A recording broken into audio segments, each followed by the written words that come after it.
and I'm a senior fellow here at New America, and wanted to thank you all for coming out today.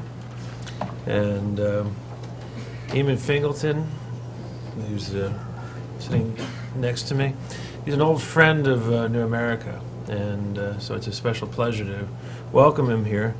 He's actually, I guess in a way, a friend of New America going back to before New America was established, because Eamon used to hang out with Jim Fallows in Tokyo a long time before Jim became our founding chairman of our board.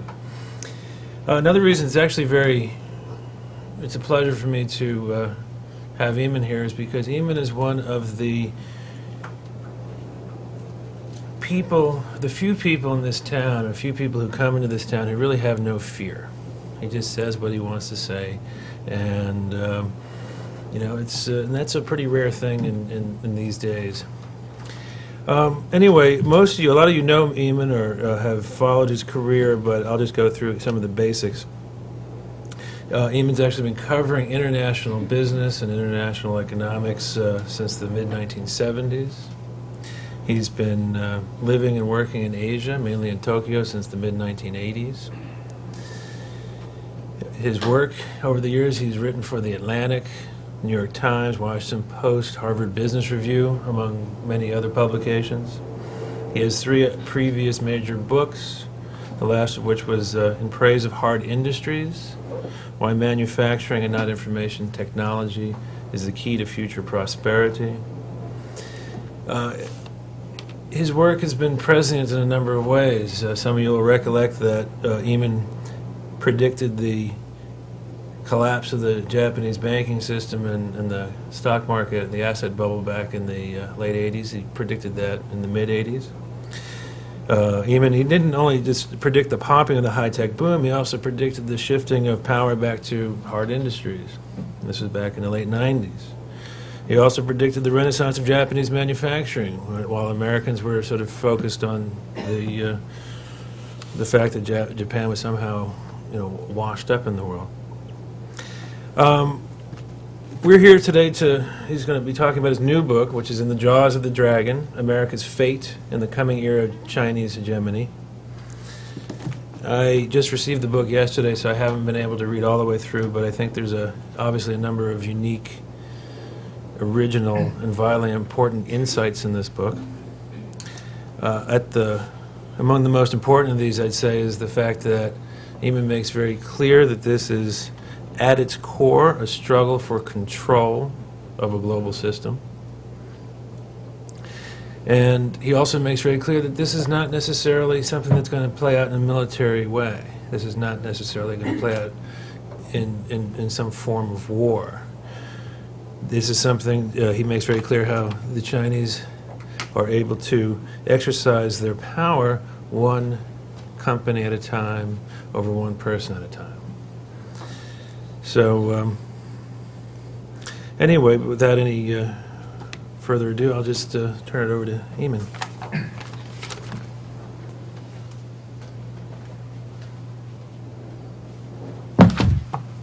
Thank you, Barry.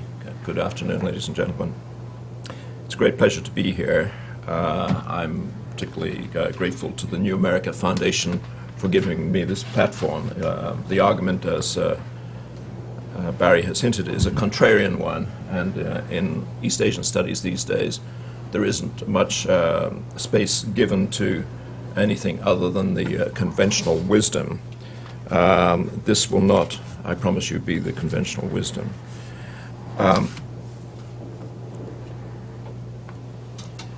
In part, my argument concerns truth, our ability to determine the truth. These days, we have become rather complacent. We think that the world is an information society. Information travels at the speed of light, so at any one time we're fully informed on every other aspect of important aspect of what's going on in the world. But there is a distinction here. There are 2 sorts of information: truthful information and untruthful information, and they both travel at light speed. East Asian nations I can say from the benefit of 22 years in the region, do not believe in telling the truth to their own people. A fortiori, I think we in the West cannot expect to be well informed on what's really going on in the way of policy in the region. There's another problem with our information sources, and that is that Western residents of East Asia, as a general rule, within a couple of years, certainly 4 to 5 years, they go over to the other side. They often remain critical in a token way of their adopted society, but very often that is a conscious cover for, in fact, propaganda. They are propagandists for the local system, and on key issues of policy relevance here, they will be feeding the wrong message into the American media, into the American policy community. Some of these people have been pressured to do this, or they certainly are rewarded to do this, to essentially lie to their home country. Some people maybe hold out for a while, but after years of frustration, get a sense of inevitability about what's going on. They think that it's futile to try to continue to tell the truth back to the home country. They adopt an attitude of, if you can't beat them, join them. They go over to the other side as an expression of frustration. Another problem, of course, is ideology. Ideology here tends to greatly discombobulate Americans' understanding of what's going on in East Asia. The ideology, of course, comes initially from economists. It's hijacked by the corporate sector. The corporate sector sees profit in putting across certain ideas and finds that ideology is a good way of boosting their message. The ideology, of course, is the ideology of free markets, the idea that the nation that conforms most closely to the free market ideal of the textbooks is going to be the most successful. So the message that comes across is that America should be patient, that other nations, to the extent that they deviate from free markets, are actually only hurting themselves. This argument has been heard from Japan since, the 1960s, mid-60s, and people here have duly responded saying we must give these people more slack. In doing so, America has allowed one industry after another to become essentially Japan-controlled. So one-way free trade has been the message all along, and it has resulted not in the demise of Japan, not in the demise of any important industries in Japan, but rather the demise of American industries, and the resulting damage to the American national interest has been huge. So the message has been there since the 1960s, but the clear evidence of the real world is that there's something wrong with our Western ideology. So what is the truth of the present situation? And what is the truth of the rise of China in particular? I have two main points that I want to make. One is that the Chinese system is not capitalism, and it's not converging to capitalism. And the second point I make is a political one, which is that East Asia generally, and China in particular, are not converging to Western values, Western political values. Let's deal with the economics first. The reason I say that the Chinese system is not capitalism, because it depends very heavily on regulation and market rigging. In all our economies we have regulation, and probably we also have market rigging, but these are regarded in our Western societies as imperfections, or in some ways something short of the ideal. In the East Asian system, in the Chinese system, regulation, market rigging, a central role for government, all of these are crucial to the system. The system would not work without them. So in that sense, what we're looking at is not capitalism. I would add that capitalists in East Asia do not have the role that they have in Western societies. Wealthy people who have built up large businesses in China are not important people in the overall ranking in Chinese society. Ditto for Japan, ditto for Korea. Society is not geared around the idea of capitalists being important people. In all of these societies, and particularly in China, there is a strong role for authoritarianism in government in managing the economy. Basically, the government at all times is second-guessing economic outcomes. Where did this system come from? It started in Manchuria in the 1930s under the Japanese military. The Japanese military moved into Manchuria, found an underdeveloped region, decided that they weren't prepared to wait for free markets to help improve economic outcomes there. So they thought they'd move beyond free markets, and they developed this system, which, lo and behold, was highly successful first in Manchuria, then was perfected in Japan in the 50s, was sufficiently impressive for the Koreans and the Taiwanese to adopt it in the early 60s. By the late 1970s, the Chinese too had become convinced that this was a superior system to capitalism. We didn't know that at the time, I don't think, but certainly I for one did not know that the Chinese in the late 70s had moved to the Japanese model. But in retrospect, it's very clear that they have moved to the Japanese model, the East Asian model, with variations, of course, and that the crucial decisions were made in 78 and 79. Given that the East Asian system diverges so markedly from our idea of free market capitalism, and given that we're told by our economists that free market capitalism is by far the most efficient way of running an economy, we have to ask the question, why does the East Asian system work? Why does it work at all? And why, in particular, does it work so much more effectively, obviously, in crucial matters such as boosting exports and boosting economic growth? The fundamental dynamic I would point to is a concept called suppressed consumption. In all of these economies, efforts are made to suppress consumption. That, to an economist, signals an important outcome. To suppress consumption is effectively to boost the savings rate. There's no controversy about that. And the Chinese savings rate is one of the highest not only in the world today, but in world history.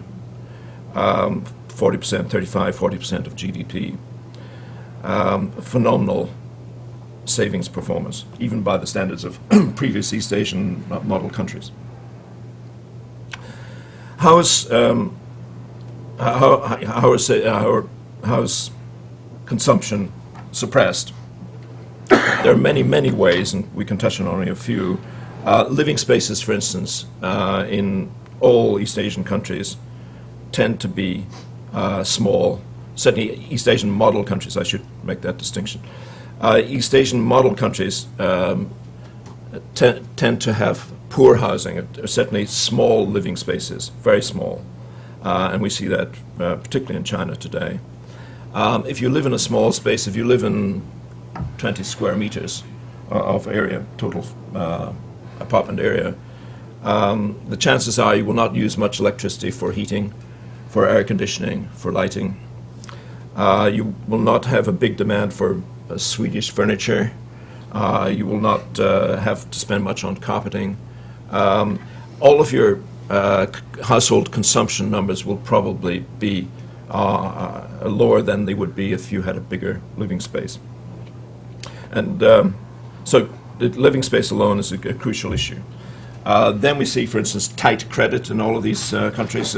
Credit is generally not available to the consumer. That is changing somewhat in China, but from a very low base. So they quote figures for the growth of consumer credit that seem impressive, but you have to realize that the base was almost nothing. So the growth rate still has not resulted in much consumer credit.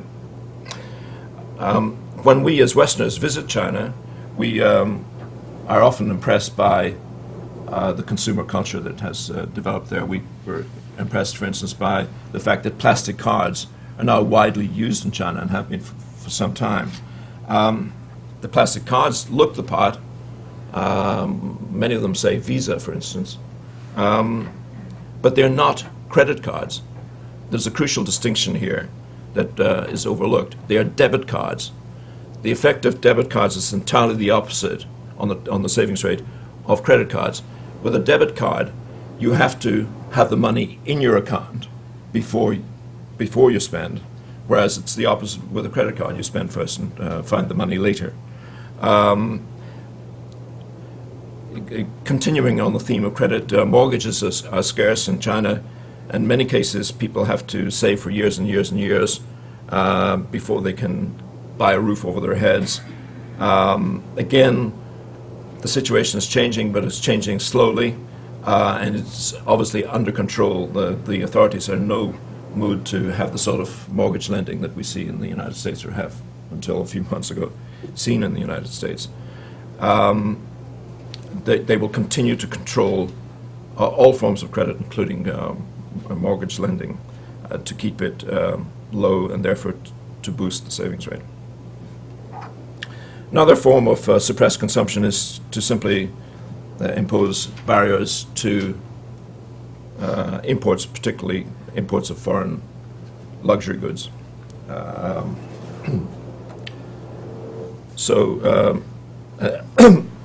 We often see this in China in the form of high prices for such luxury goods. So a Versace scarf or a Gucci handbag will be 2 or 3 or 4 times the price, if it's the real thing, the price that one would pay in the West.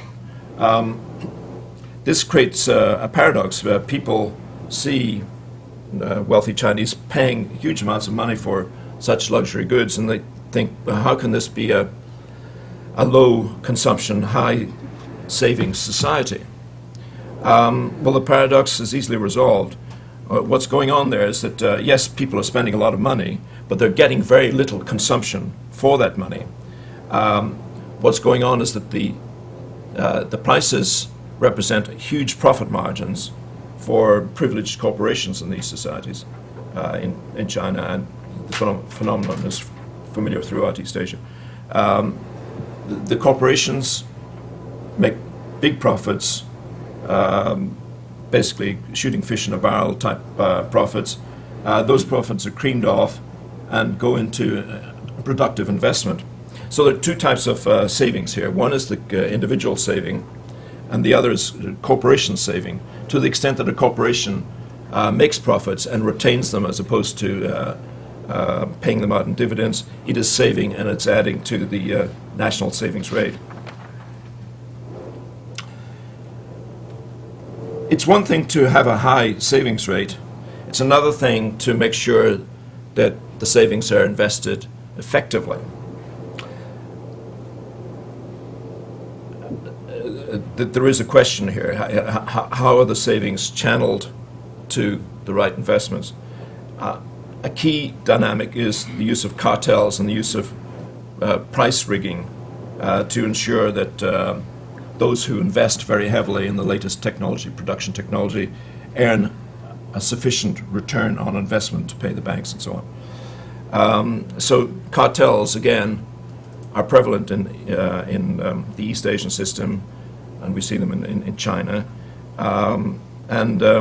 Contrary to our Western logic, they are part of the solution, not part of the problem in general. Cartels also serve to control capacity in an industry so that obsolete capacity can be retired to make sure that there isn't overcapacity in the industry, which would cause possibly highly destabilizing effects for pricing. So much for the economics of this story. The other part of this is authoritarianism and the political side. China, like the other East Asian societies, is not as authoritarian as it once was. There's no question about that. And there has been a big improvement in the last 30 years. Nonetheless, it is still quite an authoritarian society. It is now similar to other East Asian societies in that much of the authoritarianism is not that obvious anymore, but it's there. For people who live in these societies are truly authoritarian. Basically, still throughout East Asia, and unlike Bush's America, the end justifies the means not just some of the time, but all of the time. The end justifies the means, allows the authorities really to take firm action in pursuit of the national agenda, firm and well-organized action. The secret to modern authoritarianism in East Asia is a process called selective enforcement. The concept is that laws are written strictly and enforced laxly. This sometimes creates the impression that the inmates are running the asylum. But there is method in this madness. And maybe the easiest way to see this is to consider how South Korea controls its car market. I was in Korea about 6 months ago and duly noted the brand names on the cars there. Virtually no foreign cars on the road still in Korea. The Korean government tells us that the proportion of foreign cars on the roads has increased by, threefold in the last 5 years. But that actually means just from 1% to 3% of the market is foreign marks. Yet supposedly there are no real barriers to foreign producers sending cars into Korea. So how is this effect possible, that on the one hand the market is, quotes, open, and on the other hand there are no foreign cars there? The answer is selective enforcement. In Korea, as in many other East Asian nations, tax is rather flexible. On the one hand the rules are there, but on the other hand it's understood that you can get away with quite a lot. You can basically evade quite a lot of tax. Obviously, this matters more to wealthy people, high-income people, than to poor people. And the effect is that if you fit in with the establishment's rules, most of them unstated, your tax position is fine. If, however, you make trouble for the authorities or step out of line, the tax laws will be enforced against you, and maybe enforced against you very harshly.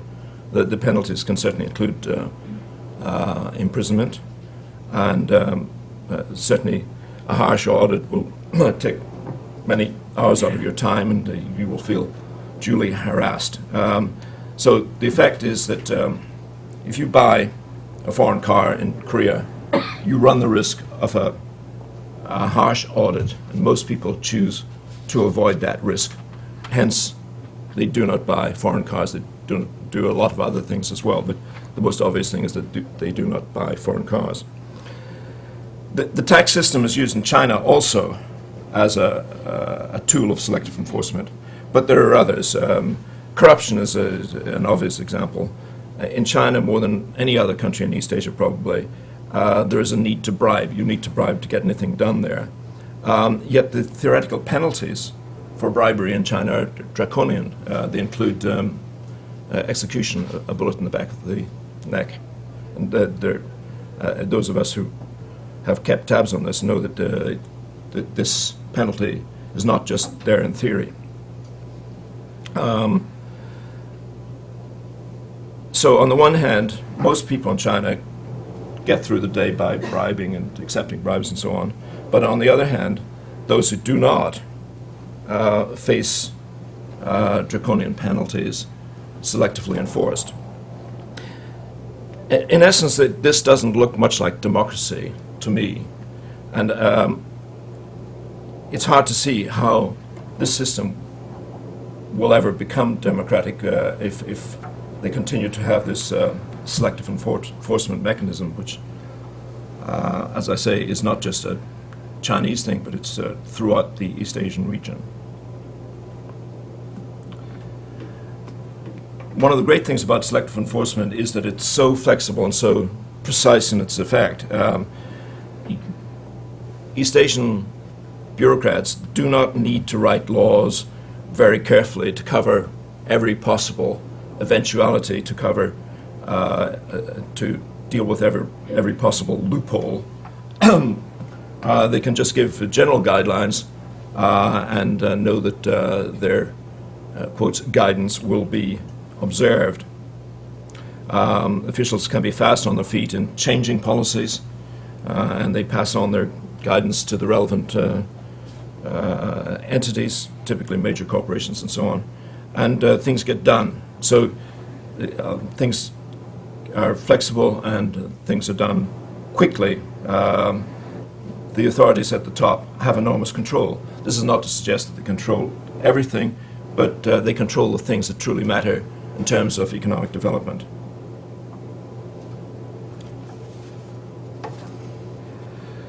One of the issues going forward, of course, is the extent to which foreign corporations, and particularly American corporations, are being drawn into this net of selective enforcement. American corporations, no less than Chinese corporations in China, they have to do business, quotes, the Chinese way, which means, among other things, bribing people. That leaves them open to selective enforcement action. You don't see that much of it, but just the mere threat of it is enough to knock people back into line. Increasingly, we see that American corporations who do business in China are doing business the Chinese way, not only in China, but increasingly here in America as well. Their lobbying activities, for instance, are geared to serving Chinese interests rather than American interests. The Chinese tail is wagging the American corporate dog. We saw this perhaps most obviously in the case of the discussion about China's entry into the WTO. Many American corporations probably understood that China was not ready for membership of the WTO, maybe even understood the issues of fundamental incompatibility that are involved here.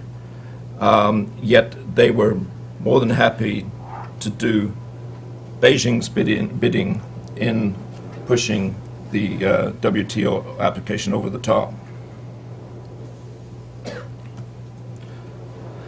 In conclusion, let's sum up by saying that we should all rejoice that the Chinese people are pulling themselves out of poverty. They're still not rich, but they're on the way. This is a matter that we as good neighbors in the West should be delighted for the Chinese people for. But we have to think also of the effect of all of this on the West. There's a problem particularly here, obviously, for the United States. Get selective enforcement, suppressed consumption as a concept is fundamentally incompatible with the Western world order. It pulls the rug from under the entire theory of globalism. So the issue going forward is, of course, America's current account deficit, which last year was more than 5% of GDP. That looks like a pretty big number, and it truly is a big number. I've gone through the statistics for the major powers, 6 or 7 of them, going back to when statistics were first calculated. And there are virtually no instances of any other major power exceeding 5% ever. The one significant exception was after World War II, the immediate years after World War II, the years of post-war reconstruction in Britain and Japan and a couple of other countries. They were starting with devastated economies, with much of their factory capacity knocked out by bombing. So they had a crash course of rebuilding their economies, and they indeed then imported a lot of stuff, particularly from the United States, capital equipment and other materials and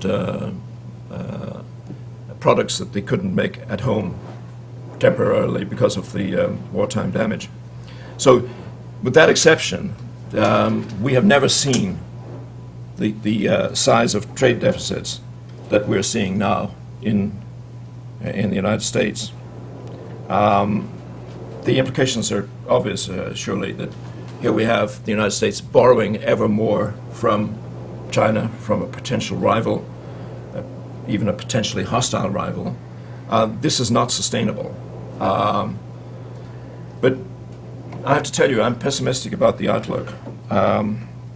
While people in Washington continue to say, as you know, that trade does not matter, they have not begun to understand how the world truly works.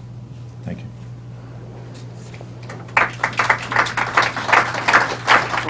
You want quick questions here?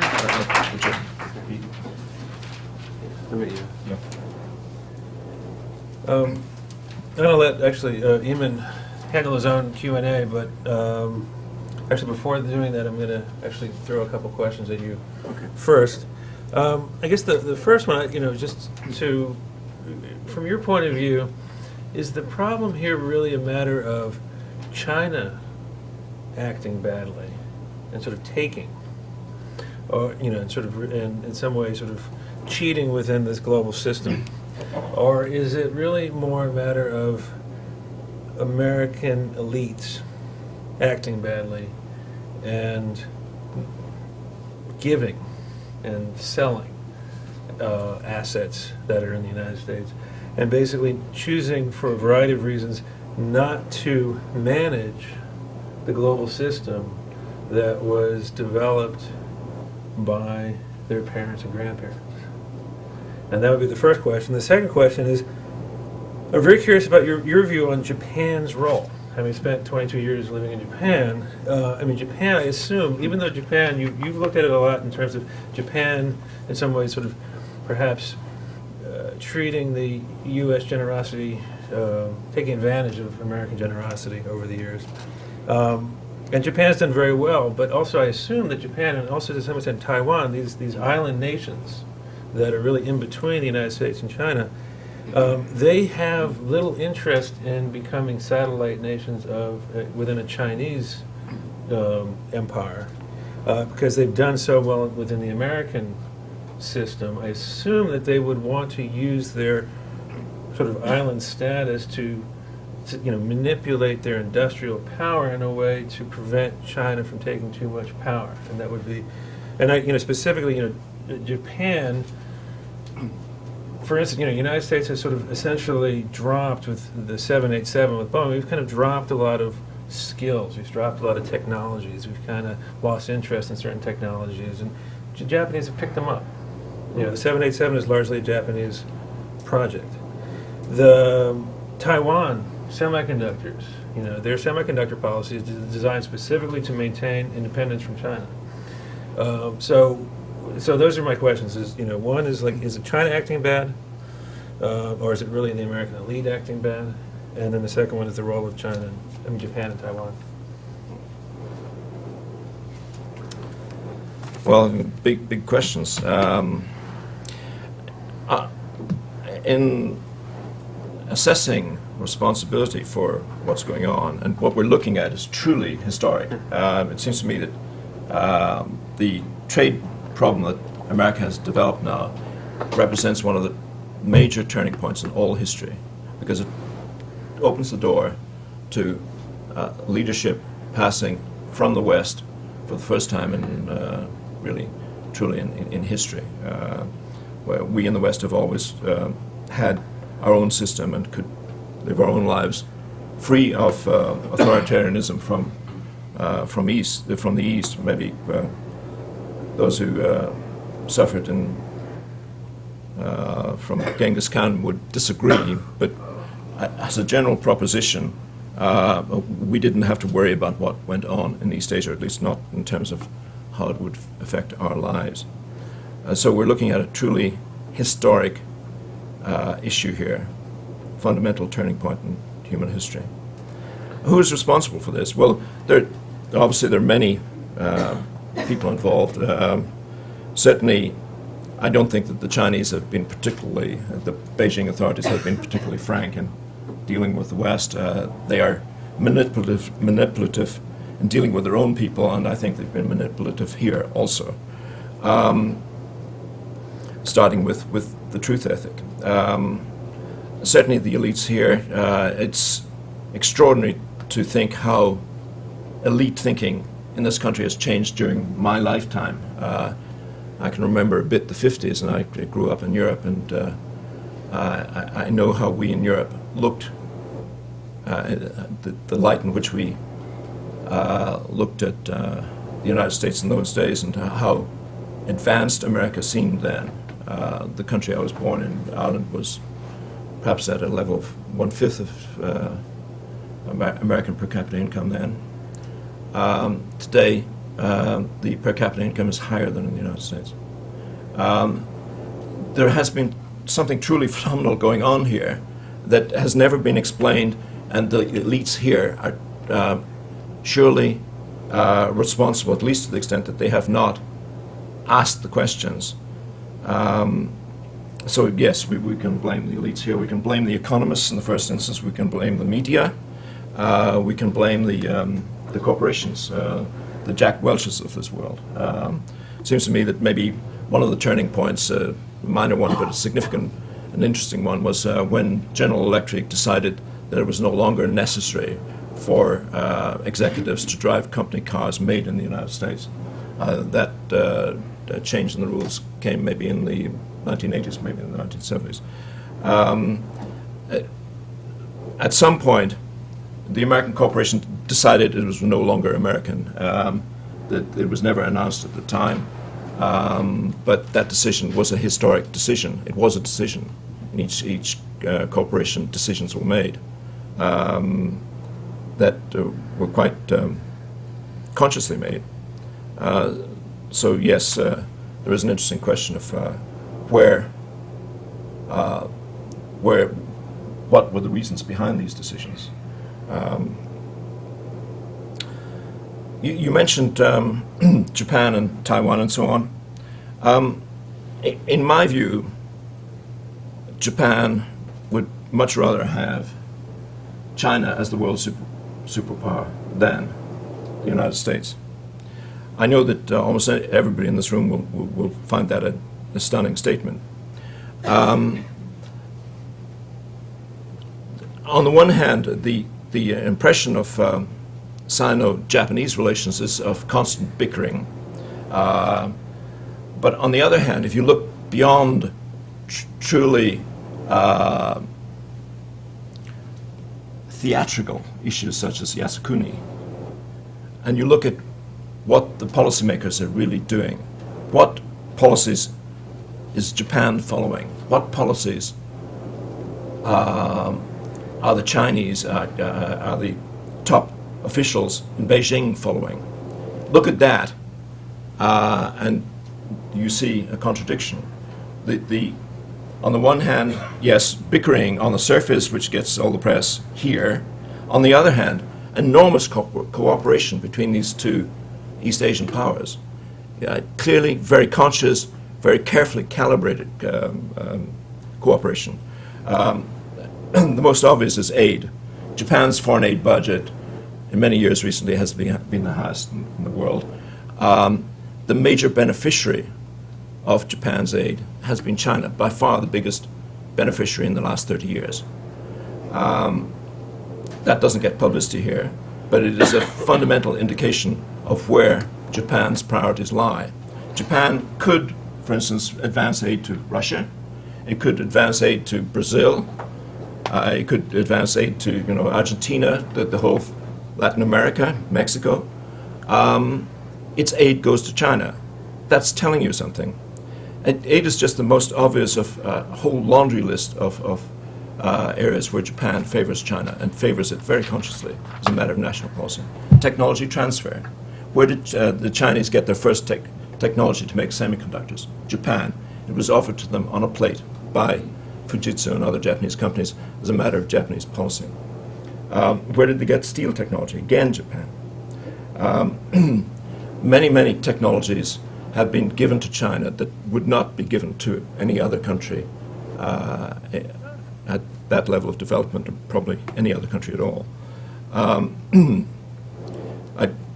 should qualify that by saying that Japan has also given technology to South Korea, and there's a similar relationship between South Korea and Japan as there is between China and Japan. So on one level, there's a lot of surface talk of hostility. On another level, there's an enormous amount of underlying cooperation between the governments. Educational transfers, educational policy. There are more Chinese students now studying in Japan than in the United States. Until about 15 years ago, the United States probably had 5 to 10 times as many Chinese students as Japan. Again, that's the result of policy. Japan has had a policy of favoring Chinese students in its educational system and giving them incentives to come to Japan as opposed to study in the United States. Trade. Japan buys 40% more from China now than it does from the United States. I think all of us in this room would concede that Japan is rather regulated in its trade arrangements. This clearly represents regulatory decisions. Japan, again, favors China over other countries of similar level of wages and similar level of development. So China has a much bigger share of the Japanese economy than countries like Brazil that might be considered at the same general level of technology and economic development. Why does Japan do this? Well, it's not all a one-way street. Japan certainly has received many benefits from cooperating with China. Maybe the most obvious, although it's not much discussed here, is that Japan sells now to China twice as much as the United States does. Twice as much. With half the population, less than half the population of the United States, Japan is so much more successful in selling to China. Again, we have to think about the regulations and the government guidance involved here. From the Chinese point of view, this is policy. They have given their approval to this policy of buying so much from Japan. Buying so much indeed that Japan runs a surplus on its direct trade with China. Amazingly, with wages some of the highest in the world, higher at the factory floor level than here, Japan can run a surplus with China. So this is a long way of saying that these countries, at the one level, at the level that is reported, tend to be seem very hostile to each other, but at a more fundamental level, they are cooperating closely. Why are they cooperating closely? Well, I think that if you see this in East Asian terms, you think of this in terms of a very long-term perspective. China existed long before the United States was ever heard of, and frankly, the East Asians, their bet is that it will exist long after it's gone. The East Asians have seen, 6 or 7 empires come and go? Portugal, Spain, France, Britain, Holland, Russia, the Soviet Union, America. I'm forgetting at least one or two, but they've seen a lot of empires come and go. They have no particular reason to believe that the American empire is going to stay the course. So from a Japanese point of view, they're used to living with China. They have always, up until 300-400 years ago, They regarded China as the center of their universe. China only fell from that position about 200 years ago. And now what we're seeing is that the restoration of China as the lead society in East Asia. Japan, Korea, Taiwan, they're all used to dealing with China. There are many ways in which China is a more acceptable partner to them than the United States is, basically because all of these countries are isolationist. So that the Japanese, for instance, have a policy of not pursuing human rights issues with other nations. This policy came into high relief after Tiananmen.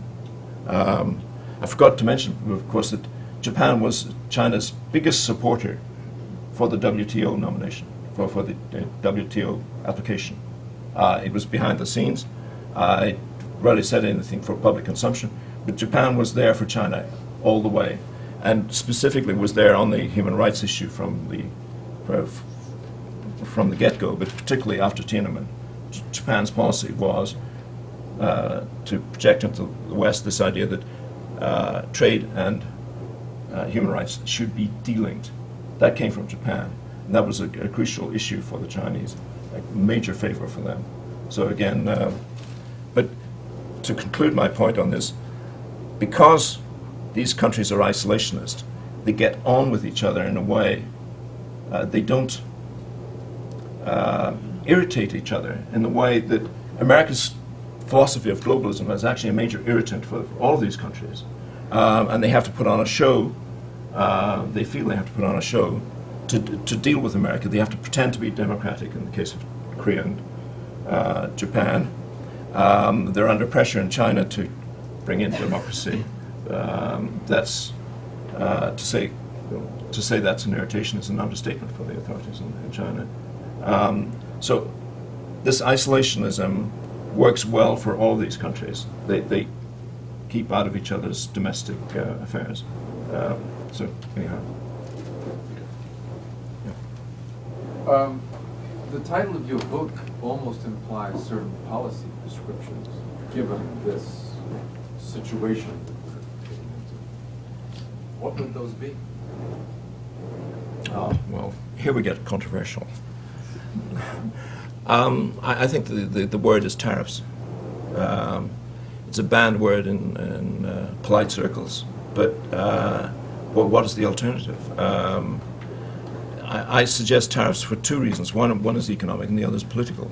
The economic problem is surely vast, and short of tariffs, it's hard to see how it can be remedied in our lifetimes.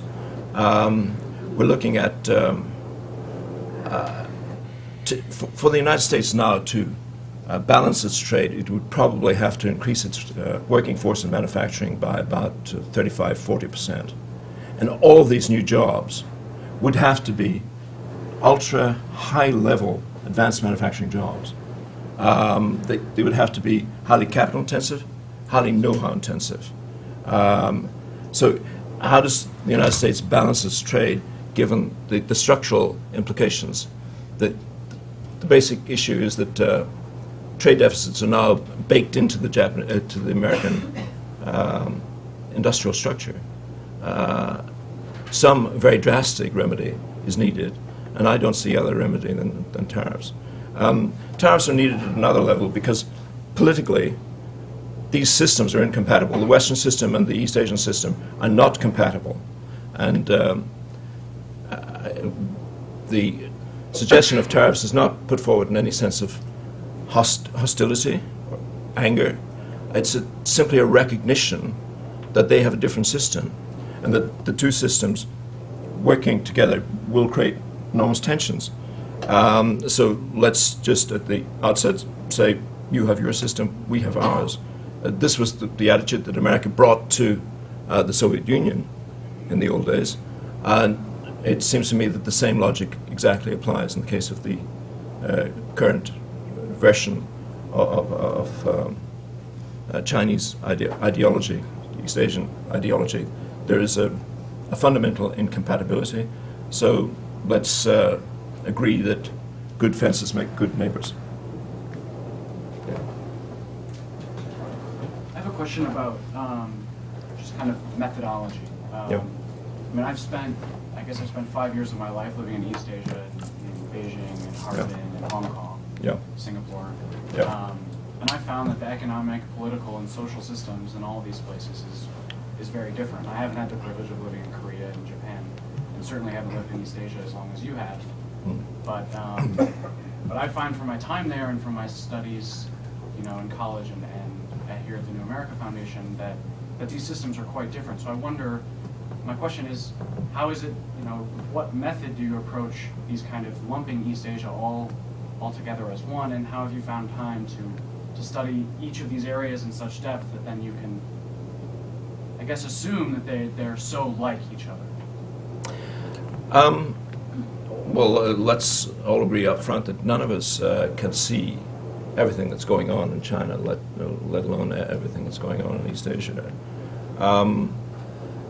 I'm really only giving you 2 points. One is selective enforcement, and the other is suppressed consumption. I know about both of these phenomena, particularly from Japanese experience, and I recognize these phenomena at work in China. The floor is open to other people to offer an alternative explanation for what's going on in China, but what is the explanation for the high savings rate there? If you read the literature, as I have done, you find that there's no, there has been no solid attempt to study this question at all.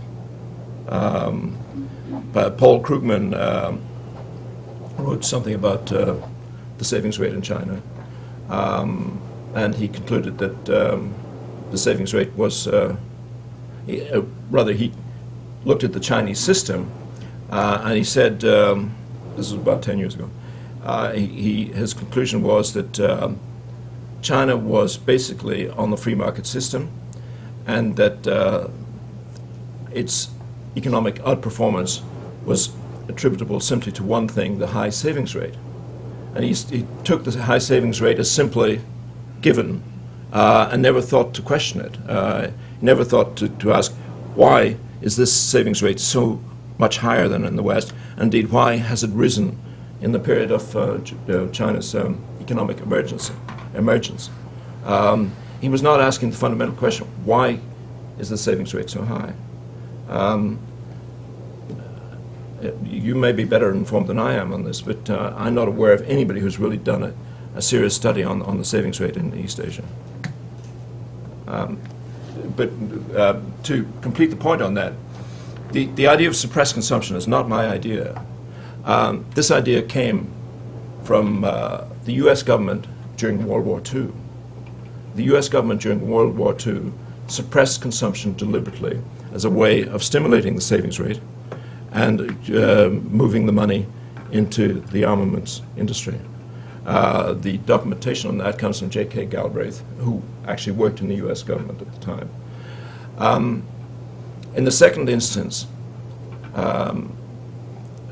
Reichar, the erstwhile ambassador to Japan, the ambassador during the 1960s, Edwin Reichar, in a book in 1955 and 56, it was called Wanted an Asian Policy.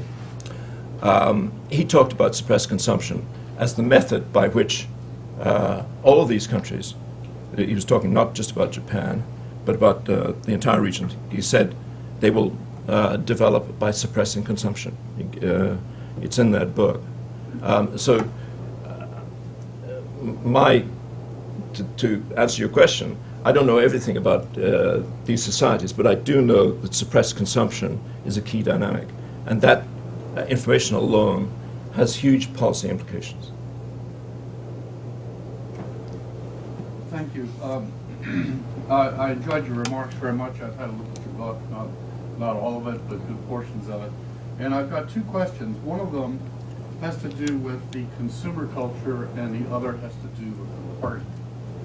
In the first instance, there's a fair literature on a rising consumer culture in China. go into a house in Beijing or Shanghai, you see a lifestyle magazine on the coffee table. People talk about what kind of car they might get when they go on vacation. It's a whole new sort of way of looking at the future and establishing personal and family identity. I was a bit puzzled by the comment in your book where you say that actually that China's demand for everything from home heating oil to Swedish furniture is greatly curtailed. Yeah. Did you know that in Shanghai the police had to be called to stop the crowds from overwhelming the IKEA store? I mean, you know, there were so many people they could literally not have them. And the reason for that is that people were moving into new flats and they were trying to furnish them cheaply, and they were using these IKEA, you know, build-it-yourself type things. Okay. There is that's one point. I just wondered what you thought about what seems to be a very powerful force in China, namely a rising consumer culture which contains a personal identity and a future and challenges the party. And I have a question on the party itself, but I'll wait for your answer. Okay. I've already suggested, of course, that things have changed quite a lot in the last 30 years in China. And they've changed not only politically, but also economically. At the consumer level, yes, people are a lot better off than they were 30 years ago.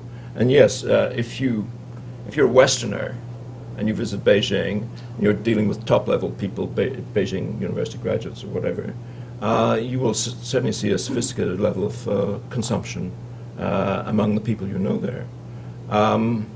As for the IKEA store, well, you know, if they open a store and people are interested, why not? But it doesn't necessarily negate my point that the apartment sizes in China are small, and that this has a serious effect in suppressing consumption. On the party, you're saying that the system is so authoritarian that no trend of any significance can develop without the permission or tacit approval of the authorities. Right. What about the Falun Gong? What about the Christian evangelicals? What about all of the things coming out of the internet? Concepts of democracy, new ideas on personal private time, weekends, teenager, all of these new concepts that are moving. That is beyond the control of the party. And it seems that the party itself is losing its grip.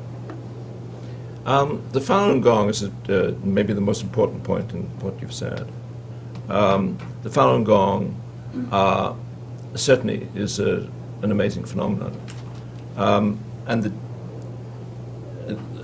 the explanation there is that it grew so amazingly rapidly that the authorities didn't react in time, basically, and then had to be quite overtly authoritarian and cracking down on it.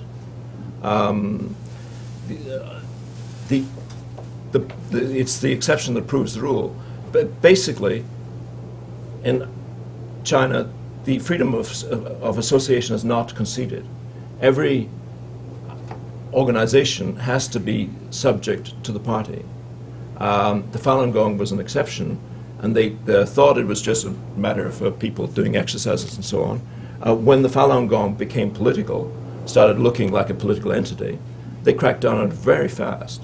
And they cracked down on it very successfully. I mean, it's gone as a political force in China now, we would agree. So it is an illustration of, it's a point for me, that the freedom of association is not conceded in China.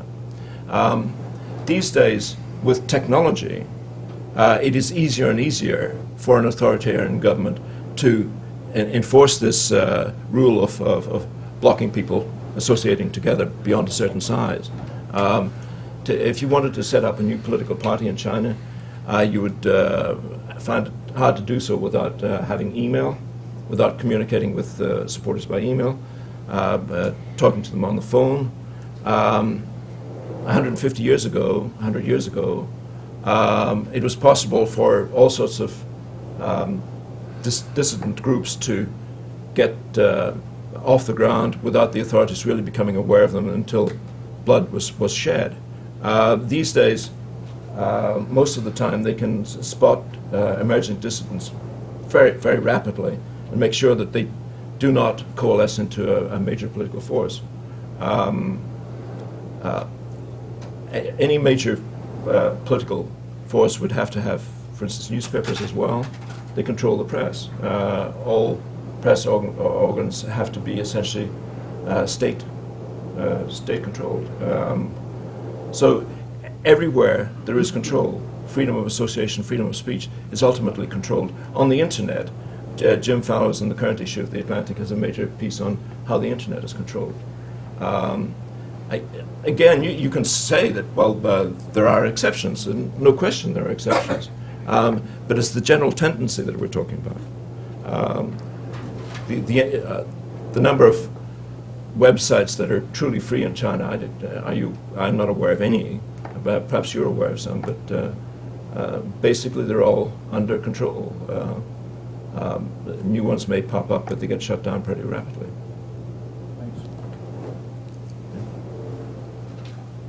I'm Victor Bass, a consultant in national security policy. It's a very interesting talk, but the question that arises in my mind is, what is the objective of this kind of policies, economic policies that you're talking about? Is it economic power? Is it political power? And then you did not really address the question that is right in the cover of your book, America's fate in the coming era of Chinese hegemony. What is America's fate in this context? Chinese GDP will be higher than that of the United States in 4 years or so. Of course, this is according to World Almanac. The PPP numbers. Projected 8% growth, Chinese GDP. Now, what the United States, for the past 50 years, has been building a world system that is advantageous to us, and that includes globalization. Now, how does this system that you're talking about conflicts with America's system, and when we will be in the jaws of the dragon? Okay. I think you should start out by thinking of this and try to see the point of view of the top leaders in Beijing. From their point of view, they live in a world that is very small now. Nuclear weapons can be thrown at them and delivered in the space of a couple of hours. Their traditional policy of isolationism, relative isolationism, is no longer possible. So from their point of view, they would like certainly to be the lead society in this world. And they would like to, as far as possible, control other societies to ensure order in the terms that they define that. So from their point of view, long term, that they see themselves as military leaders of the world community. Well, this is a matter of speculation, but they no doubt would like to see general disarmament in the world community. They might find a way to make an exception for themselves. America's fate basically is to be dependent on a larger superpower in many ways, to be a sort of vassal state, as will other nations, other Western nations, other nations in East Asia. There will be one top power, and I'm putting all of this in terms of how the Chinese leadership sees the world. This is how the ideal world that they would like to see. You mentioned GDP in China exceeding that of the United States in the next couple of years. You're talking purchasing power parity, which is, I think, misleading for these purposes. In terms, well, as you know, that the per capita income in China at market exchange rates, it's about what $2,500 to $2,600. GDP in general, not Yeah. necessarily, not per capita. Yeah, but the Chinese as people remain quite poor. Yes. And the PPP, the purchasing power parity numbers, inflate the apparent size of the Chinese economy for geopolitical purposes. There are two different methodologies for assessing the size of it. Right. Okay. So the appropriate methodology, if you want to see the size of China's economic footprint in the world community as a whole, is not the PPP number, but the market exchange rate number, which reduces China very significantly, maybe one third of the size of the PPP number. The World Bank takes the PPP number. Sure. Yeah. But all of that is ideology, and it's ideology that has no relationship to the question you're asking. You're asking about national security issues, right? Well, if you are the Chinese military and you want to have the latest technology, you don't talk in terms of some phony exchange rate. You talk in terms of the market exchange rate, in terms of what your imports of key components from China, from Japan, from Korea, from Germany, from the United States, and so on. If you're building up your military, you pay for your goods at the market exchange rate. So the market exchange rate is the appropriate exchange rate for looking at China's footprint in national security terms. Of course, they've got a lot of people, a large military, and that is another factor. But I think talking about China being bigger than the United States in GDP is a bit misleading at this stage. It will be in due course. I don't know whether that's covered your questions, but yeah. Well, it's a related question to this. What kind of an international system should the United States promote, assuming that the United States will be a second-rate power? Because Well, so far, the United States was promoting a system on the assumption that it is the first-rate power.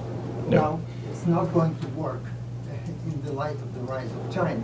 So what do we do to develop a system which is advantageous to us under the conditions of second-rate power, and how does soft power is distinct from any other form of power, which means hard power is economic power and military power. Soft power is something else. How can we use that soft power, diplomacy, our image in the world and such, in order to preserve our influence in the world as long as possible? Empires come and go, so we are not going to stay forever the world dominant power. And you are exemplifying this by China's example. So what do we do? I've already maybe suggested one appropriate measure, and that is to draw back a bit from globalism, put a bit of space between American society and Chinese society, economically, politically. The most obvious way that can be done is with a judicious use of tariffs. Tariffs should be brought in a measured way, gradually, so as not to disrupt the Chinese economy, not to disrupt the American economy, not to disrupt the world economy. And they don't have to be particularly high to create a sense of space between the two societies. Maybe there are many other issues that could be addressed, but I hope that really gives you something to think about. I think you're very right in focusing, number one, on the fact that East Asian countries are not champions of capitalism, and that in essence there's a lot of control in these countries, and that manner in which East Asian countries control their countries is supporting consumption. one of your main points. And the other main point you made was that there are authoritarianism in these countries and selective enforcement laws is very good. Two questions that I have. One is on the suppression of consumption. I buy what you say in terms of small living space, light credit, etc. What I wasn't very sure about was how important, you stressed this being the third point you raised, is the barriers to imports on luxury and expensive goods. Because essentially, most luxury goods as found anywhere in the world are these days being produced once upon a time in Japan and now being produced in China. So, okay, they are not authentic, but they are perfectly acceptable substitutes, and we've all been buying them for ages. The Chinese come and the Japanese come, and the one things that they buy are not actually clothes, etc. What they buy is perhaps some malt whiskey and some Aberdeen beef, and take it back with them. So I'm not sure how important this idea of the barriers to imports is in the overall scheme. So much on that point. On the selective enforcement of laws, amongst the important points that you raised was that East Asian societies are corrupt, and corruption is prevalent around the world. Right. And you focus on the selective enforcement of laws vis-a-vis corruption as being an important element. I think I sensed a little bit what Mr. Lin was suggesting there, that it isn't so much. It's a two-way street, corruption. I spent a long time putting together an anti-corruption program for the Commonwealth countries. And over the last 10 years, every agency, international agency, one after another, OECD, bank, fund, etc., that caught on to the anti-corruption bandwagon. Fine, good. But all of them have found that it isn't just the developing countries that are inherently corrupt. The corruption comes from the fact that despite laws in developed countries, people have been offering and providing enormous rights. Okay. So it's not just the recipient of the rights, but it is the provider of the rights that come into that. And so I don't think that in the suggestion, if I haven't read your book yet, that East Asian countries are basically corrupt is one that I would buy. Okay. Imports to import barriers against luxury goods. The test of that is that the prices for the real thing in East Asia, China, and the other markets. When I mentioned this, I mentioned specifically we're talking about real brand name goods as opposed to the fakes. Obviously, the fakes are produced in China, but some people, even in China, want to buy the real thing. And if they want to buy the real thing, they pay a lot of money for it.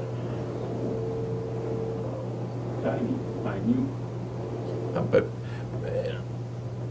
not on the macro scale, but sure, but it's an example of what's going on. Okay. Second point you say about corruption. Corruption is not unique to East Asia, and some East Asian countries, particularly Japan, are relatively free of most types of corruption. But there is still significant corruption in Japan, and it is political in its intent. Corruption exists particularly at the level of construction projects in Japan. People have to pay bribes to politicians to get something, to get a contract. You question that.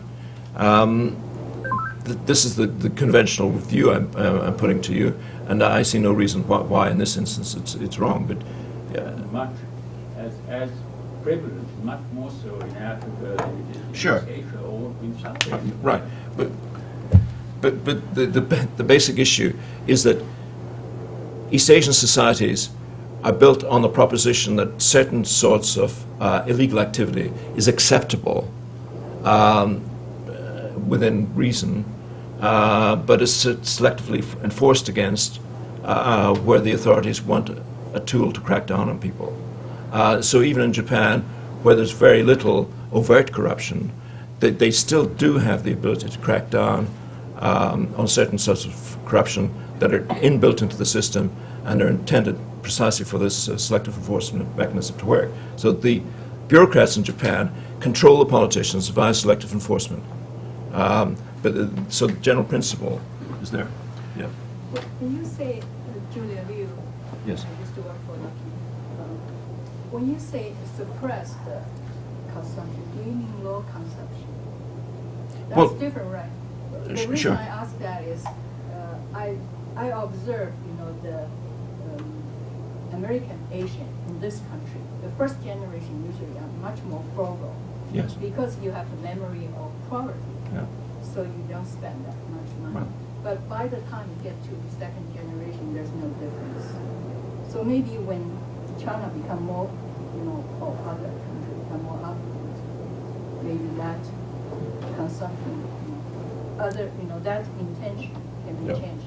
The second question is how Europe play in this imbalance. What's Europe's role in this? Okay.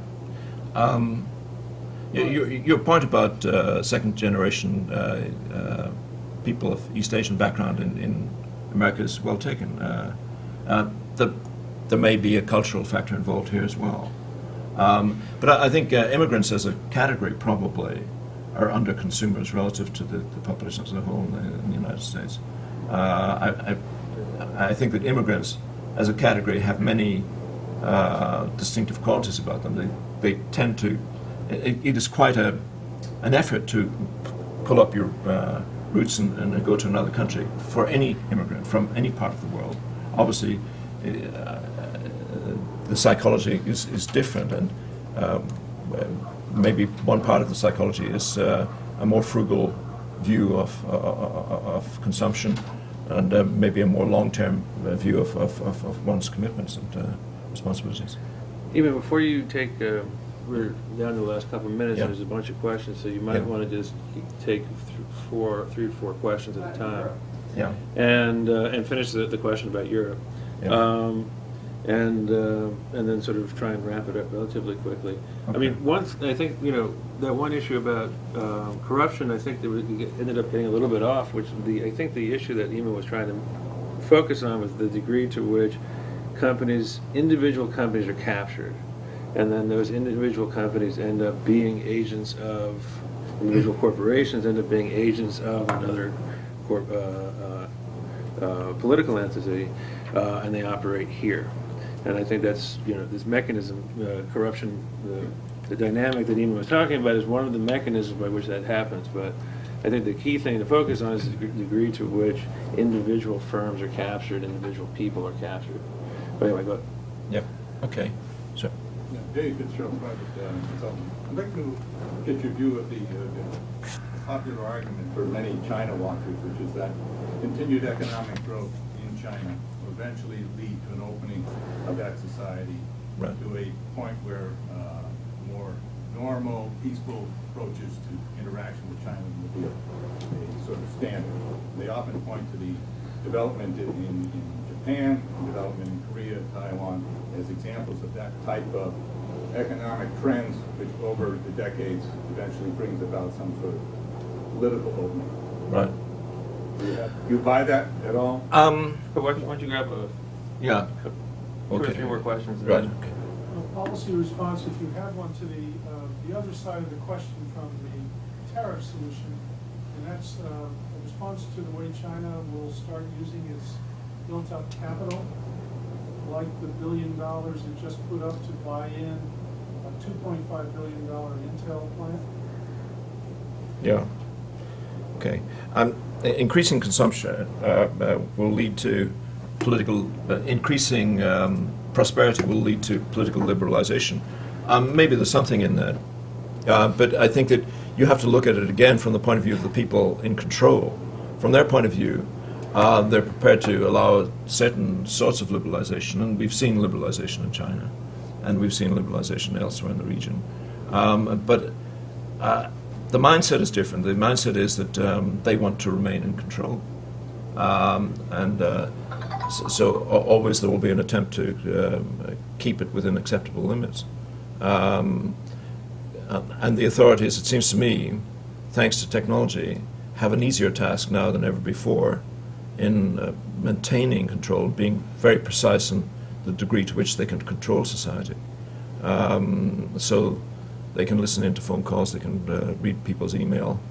Bugging devices are so tiny now that they can be distributed everywhere, and anyone who shows any evidence of being a possible disruptive force from the authorities' point of view can be identified very, very early, and therefore it's possible for them to liberalize perhaps more than they would have done 30 years ago and still feel secure in their control.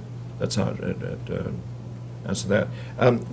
The question about building up capital, I didn't fully follow it. Well, China's starting to use that money, and they just put $1 billion out there, credible reports on that, to entice Intel to put its $2.5 billion plant. In other words, they picked up 40% of the cost. Right. No policy discussion in the U.S. about that. Congress will say, well, good for Intel, we know it's a gift. But it's an intrusion in the economic process in a pretty fundamental way that has long-term implications, particularly if that's just the first instance. Right. To me, I'd been traveling. I've come from Tokyo and I've been on planes for most of the last couple of days. When did this news come out? It was last fall, okay. November, December. Yeah, I must say I missed it. But to me, that's very significant. It's I agree with the sense of your question. The reason that the Chinese are putting up the money is not because they think this is a great investment. It is political.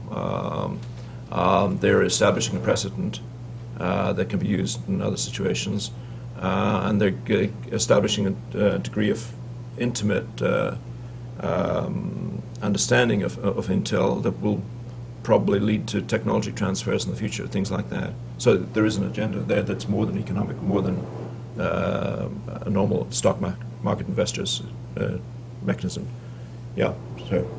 You've returned to tariffs a couple of times and singled them out as an effective tool to establish the business you want to trade politically and economically between, let's say, the West and China. But unlike prices, which fluctuate according to market conditions, in simplistic tests of supply and demand, and where the signals are sent for the change in prices by individuals in the aggregate making really economic decisions, tariffs are set. And the United States Hegemony tariff code is very, very long. I don't know how many chapters there are, and they're very detailed. 100% tariff on lead pencils, and for little valve controllers might only be 3%. It's a complex entity. It doesn't respond to market inputs or setting those. How do you gain the use of that tool in a way which gives you a flexibility, but also a correspondence to what will work in society? You don't want to end up with a controlled economy as the communist nations have insecure, which then seizes up and doesn't work. When you make too much of one thing, you have to do another, and everybody gets grouchy. Right. Okay. You might want to, just these last two, and okay. then we're gonna. I'm just wondering, how do you do research in China since you have spent a lot of time in Japan? I'm wondering, do you often visit China and talking about the Chinese people? There's a growing number, a large number of middle classes in China. They have very different, consuming habits, as you say. They will say, if you talk with them, they will say that China is just totally capitalism. and they will try to spend more money on luxury goods, something like that. So I'm wondering, do you have get some update information? Maybe it's experience talking with Chinese people. The second, just to follow up this gentleman's question about international system. If you say this promotion Chinese, the era of Chinese hegemony, I think most of Chinese people don't agree with that, because they think China's power just you can say it's a regional power, but compared with the U.S., the superpower, we still have a long distance to say. So I want to know these two kind of, how do you think these two kind of system to coexist in the future? Okay. I'm taking tariffs first. I should have made clear that I'm talking about a uniform tariff that would be maybe start at 2%, go to 4%, 6%, 8%, up to maybe 10, 12, 15%. And it would be on all products. Yeah, right. Your point is well taken, that if you get into complexity with tariffs, try to have a small tariff on one thing and a big tariff on something else, it completely distorts the way the economy works. But if you have a uniform tariff... I mean, the tariff code is extremely complex, and individual items like lead pencils are 100% out. Sure. Well, from an economist's point of view, this is obviously dysfunctional, and I would certainly disagree with, certainly agree with the economic conventional wisdom on that. But the point I'm making is that you need a very drastic solution to the trade position. A uniform tariff across the board, brought in gradually, would be minimal in its disruption to the economy, and would be minimal also in the distortions that it created between different products and people arbitraging between different categories, which is what partly what I think the sense of your question is. We're sort of running out of time, so maybe I can get to... You just do that last question, maybe very briefly, if you touch on the question of Europe's role. Okay, right. That'll be it. Your basic point is that China is still pretty small, and that China will take a long time to become a real power rival to the United States. Well, that's depends how you define your time scale. Is 30 years a long time? Maybe to the American press it's a long time, but I think to people who run China it's not a long time, maybe 40 years.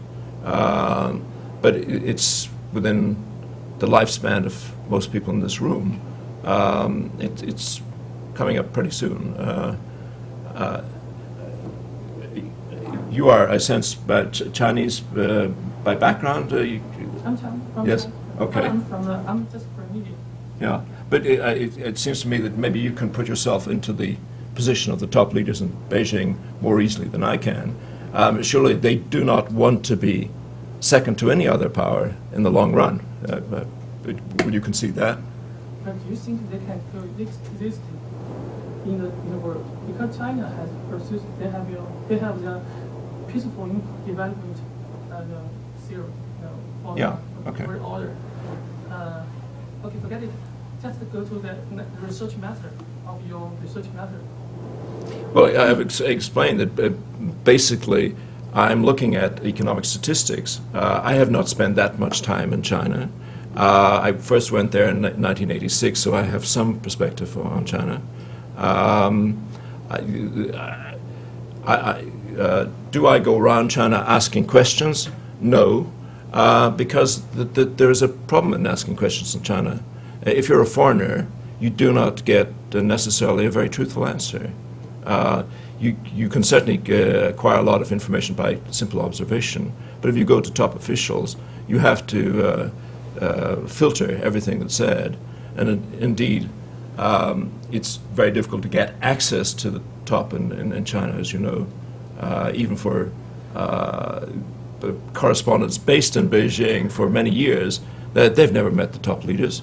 I happen to have met Deng Xiaoping, And that's something that virtually no other journalist working today on China had the privilege. But I mean, you don't necessarily talk with top high officials. You can talk just to some ordinary people, like middle class people. I think. Yeah, but the book I've written is not about the sorts of things that you're talking about. It's about the overall economic, on the one hand, the overall economic policy, which my source on that is the China statistical, the big, thick China statistical book, and many other statistics coming from both China and from other parts of the world. I'm interested in trade. Trade we have reliable numbers for on this side, et cetera, et cetera. There are many issues here. I think we're going to have to call it quits. I mean, some of you may want to come up after and talk with Eamon one-on-one. Anyway, glad you all came. It was a good talk, and I think we should, round of applause for Eamon.